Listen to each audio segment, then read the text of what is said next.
સુરતના પ્રજ્ઞાનગર વિસ્તારમાં આવેલા ઈડબ્લ્યુએસ આવાસના અંદાજે 700 જેટલા પરિવારો આજે સુરત મહાનગરપાલિકા કચેરીએ પહોંચી ઘરણા સમાન વિરોધ પ્રદર્શન કર્યું હતું।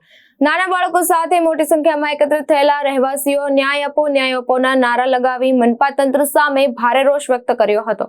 2 વર્ષથી વધુ સમય પહેલા આવાસોને જર્જરિત જાહેર કરી ખાલી કરવામાં આવ્યા હતા। તે સમયે મનપા દ્વારા નવા આવાસોનું નિર્માણ ઝડપથી શરૂ કરવામાં આવશે તેમજ યોગ્ય ભાડું અને વળતર ચૂકવવાની ખાતરી આપવામાં આવી હતી।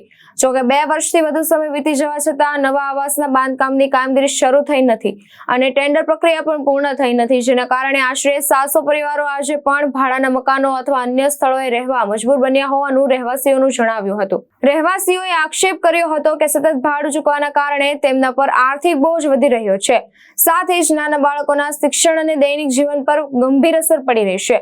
વિરોધ પ્રદર્શન દરમિયાન રહેવાસીઓએ સુરત મહાનગરપાલિકા પાસે યોગ્ય બિલ્ડરની પસંદગી કરી વહેલી તકે નવા આવાસના બાંધકામ માટે ફરી ટેન્ડર બહાર પાડવાની તેમજ સ્થળાંતર કરાયેલા પરિવારોને યોગ્ય ભાડું ચૂકવવાની માંગ કરી હતી। રહેવાસીઓએ ચેતવણી આપી હતી કે જો ટૂંક સમયમાં યોગ્ય નિર્ણય લેવામાં નહીં આવે તો આગામી દિવસોમાં વધુ ઉગ્ર આંદોલન કરવામાં આવશે। જી બેન, તમારું નામ ને કઈ જગ્યાએ આવ્યો? જી, મારું નામ પ્રતિમાબેન બોરસે છે। હું પનાસગામ પ્રજ્ઞાનગર રહેવાસી હતી અને 2 વર્ષથી અમારું મકાન તોડી નાખવામાં આવેલું છે નોટિસના દ્વારા કે તમારા જર્જરિત મકાન છે, તમે ખાલી કરી નાખો। અને જ્યારે ખાલી કરી નાખ્યા છે તો આજે 2 વર્ષ થઈ ગયા છે।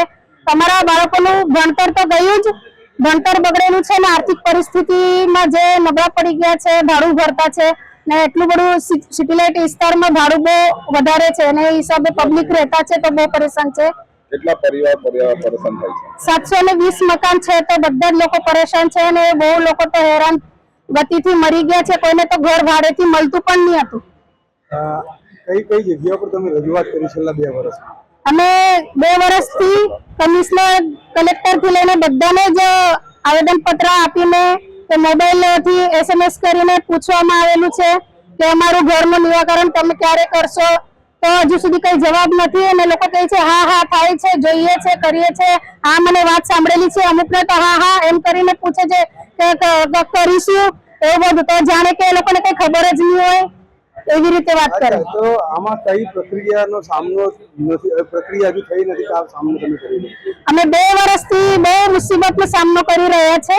બાળકોનું ભણતરથી લઈને આર્થિક પરિસ્થિતિ લઈને કામ ધંધાથી લઈને કેટલીક મહિલા તો ઘરકામ કરતી હતી, ઘરકામ કરીને ગુજારણ કરતી હતી। હવે તો બહુ દૂરથી આવે છે અને ઘણી બધી મુશ્કેલીનો સામનો કરવો પડે છે। આ લોકો શું કહે છે? ટેન્ડર કઈ કરવાનું એ બધું કામ એ લોકો ટેન્ડરનું પૂછવા જાય તો એમ કે તમારું ત્યાં ટેન્ડર તો પાસ કરતું નથી ને 4 વાર 3 વાર તો એમ કે ટેન્ડર પાસ કરાવ્યું છે તો હજુ કઈ જવાબ નથી આપતું।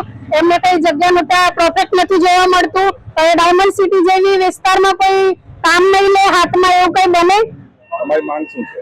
અમારી માંગ છે કે અમારા પ્રજ્ઞાનગરમાં જેટલા રહેવાસી હતા એમને બધાને ત્યાં જ ઘર મકાન મળવા જોઈએ।